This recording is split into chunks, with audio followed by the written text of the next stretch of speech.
Right to be Read podcast, episode number 56, Writer's Block. You are listening to the Right to be Read podcast, and this is your host, Ani Alexander. Hey there, everyone. Welcome back to the Right to be Read podcast, and thank you so much for listening. I would like to tell you about hard days, procrastination, and writer's block. I'm sure you have heard a lot about those, but I wanted to share my version today. So, what can I say? Today was one of those days. I procrastinated for a long time before I sat down to write. And I didn't even have to look for excuses. There were really so many of those. There were many other things to do. But were those things as important as writing? Well, couldn't they wait? I would say no to the first question and yes, of course, to the second one. Well, and when I finally sat down and opened a blank file, my fingers were ready to hit the keyboard, but my mind was not. I could not hear my thoughts. My mind was completely blank. The silence was so loud that it scared me. So, the next stage was the panic. Staring at the blank screen, I panicked. Oh, I can't write. The mighty power is gone. I've become an ordinary person. Someone has stolen the words from me. It was terrible. I breathed and tried to relax. Of course I can write. I have written 3 books. I have written many blog posts. I've done it so many times. I'm a writer. Well, actually, if I have to explain what happened to me, I would say that I had writer's block. I would say that if I believed that such thing existed. But I don't. Writer's block exists in our mind. I think that it's yet another excuse we hide behind.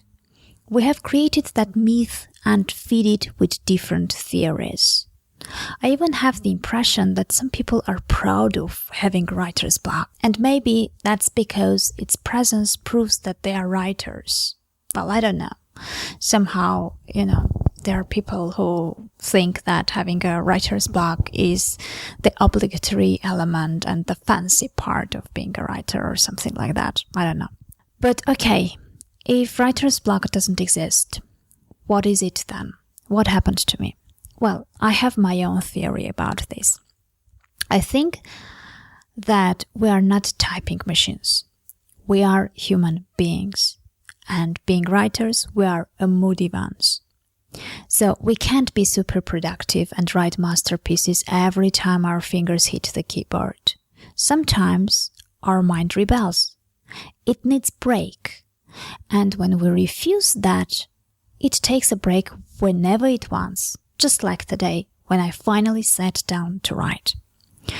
So, okay, suppose I'm wrong and it was a writer's block. Is it fatal? Is there a way to fight it back? Well, of course it is. In case my theory is right and writer's block happens because your mind is protesting, then give it the break it needs. Try different things and see which works better for you. Stop thinking about your writing deadlines. Forget about your today's word count. Just get away from the computer. Go and walk in the fresh air. Unplug and relax. Do something you like. Get back home and take a shower or a bath with candles and music. Drink whatever you like. Eat chocolate or whatever makes you happy. Give yourself that mini vacation, that me time. Let your mind get what it wants. It will restart with fresh energy and bring back all those thoughts you could not hear anymore. And what happens next? What happens when you do that? Well, now writer's block is the one who's taking a break. Or maybe it's paying a visit to another writer, let's say. If that other writer is you, please don't panic. Remember, writer's block is only in your mind. It came because your mind was not happy and it needed a break. So give it a break and send that writer's block to somewhere else. Okay, those were my thoughts, and I do not insist that they are right. You may disagree with me there, and I respect that too, because we all have the right to have our own opinions here. So, I guess that's all I had for today. If you want to know what to do after writing that book of yours and haven't done so yet, please go to www.anialexander.com/free and download the free copy of the book called You Wrote a Book, Now What? And I think that will be a good starting point for you. Well, the year is coming to its end, so set goals, dream big, and come up with great plans for 2015. Take care and meet you in the next episode.